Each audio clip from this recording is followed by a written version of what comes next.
তীব্র শিডিউল বিপর্যয়ে পড়েছেন উত্তরবঙ্গের সড়কের যাত্রীরা। ঠিক সময়ে বাস না আসায় বাড়িতে ফিরতে ভোগান্তিতে পড়তে হচ্ছে তাদের।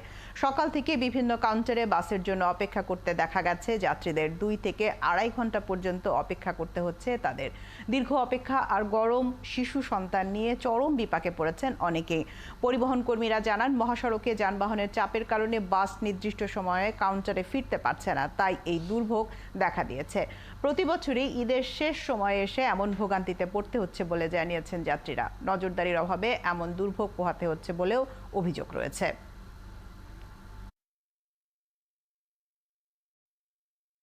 এসআর পরিবহন, আমি এখানে 8:30টার দিকে আসছি। এখন পর্যন্ত গাড়ি আসেনি। ওনারা বলতেছে গাড়ি সার্ভিসিংয়ে আছে। যখনই আমরা রাস্তায় নামি তখনই আমরা দুর্ভোগের শিকার হই। যেমন আমার বাস 10টায়, আমি এখানে 9:30 ইন টাইম পৌঁছায় গেছি। এখন আমাকে বলতেছে যে সেই বাসের রাস্তায় জ্যামের জন্য দেরি হয়েছে। খুবই গরম, খুব কষ্ট পাইতেছি, রাস্তার মধ্যে বসে আছি। রাস্তাঘাটে যানজটের কারণে বাস টাইমলি আসতেছে না। রাস্তাঘাটে যাওয়ার সময় একটা বড় জ্যামের মধ্যে বসে থাকতে হয়, বাচ্চা কাচ্চা নিয়ে কষ্ট হয়। ঈদযাত্রা আরো খবর জানবো, আমাদের সাথে যুক্ত হবেন সহকর্মী হাবিব রহমান। হাবিব, ঠিক এই মুহূর্তে কোন কাউন্টারে রয়েছেন আপনি এবং কি ধরনের শিডিউল বিপর্যয় বাসের দেখতে পাচ্ছেন?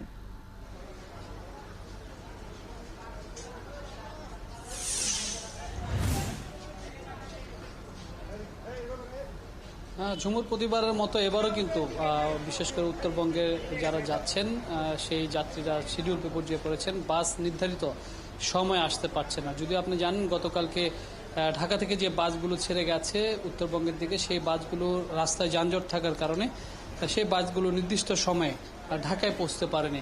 এর ফলশ্রুতিতে কিন্তু এরকম শিডিউল বিপর্যয় হয়েছে। আমরা যেটি দেখছি যে রাস্তার এই এখন রয়েছে আমরা কল্যাণপুর এসআর কাউন্টারে।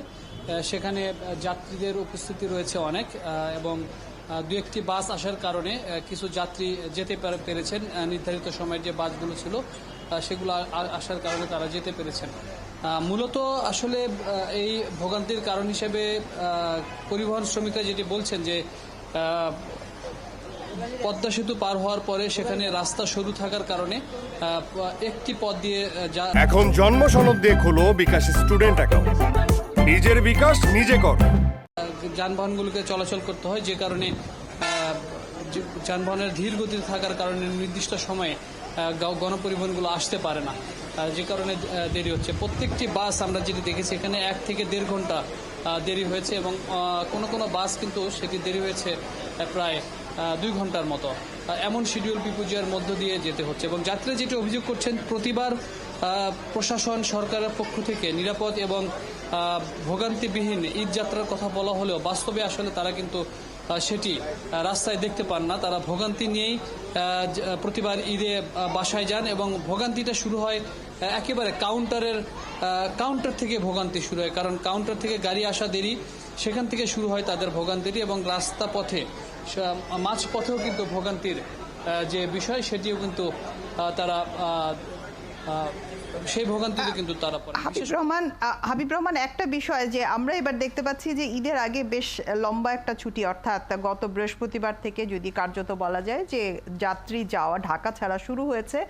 বৃহস্পতি, শুক্র, শনি, আজকে রবিবার, আজকে এবং কাল ঈদ।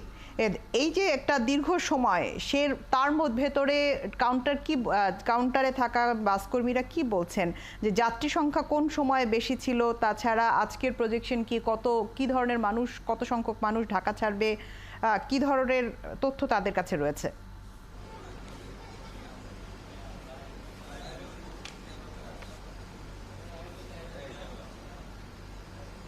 ঝুমুর, কত মানুষ ঢাকা ছাড়বে এটি আসলে বলা খুবই কঠিন, কারণ বিভিন্ন রুটে যেহেতু যাত্রীরা যায় সেক্ষেত্রে এটি বলা সুনির্দিষ্টভাবে বলা আসলে যাচ্ছে না এবং তারাও কিন্তু সেটি বলতে পারছে না। আপনাকে একটু বলে রাখি যে এই তীব্র যে শিডিউল বিপর্যয় তার সাথে যুক্ত হয়েছে গরম। এই গরমের কারণে বিশেষ করে শিশুদেরকে নিয়ে কিন্তু চরম ভোগান্তিতে পড়তে হয়েছে তাদেরকে। আমরা একটু পরিবহন শ্রমিক যারা রয়েছেন তাদের সাথে কথা বলি। ভাই, একটু বলবেন যে কেন রাস্তার যানজটের কারণে চন্দ্রা থেকে এলাঙ্গা পর্যন্ত যানজট আছে, এই কারণে আমাদের গাড়ি দেরি হচ্ছে। কেমন দেরি হচ্ছে এখন? আমাদের অবশ্য গাড়ি ছিল, এই জন্য আমাদের কম আধা ঘন্টার মতো আমাদের গাড়ি রিজার্ভ ছিল, এই জন্য আমাদের আধা ঘন্টা 20 মিনিট এরকম হচ্ছে, বেশি না। এই এখন রাস্তার অবস্থা কেমন? রাস্তার অবস্থা এখনো যানজট আছে, তবে আস্তে আস্তে শিথিল হচ্ছে, কম আসতেছে, কমে আসতেছে। হাবিব রহমান, আপনি আছেন সেখানে এবং আমরা শুনছিলাম যে আস্তে আস্তে শিথিল হচ্ছে, যাত্রীরা গত 3 দিন ধরেই ঢাকা ছাড়ছেন এবং বাস পথের খবর জানছিলাম।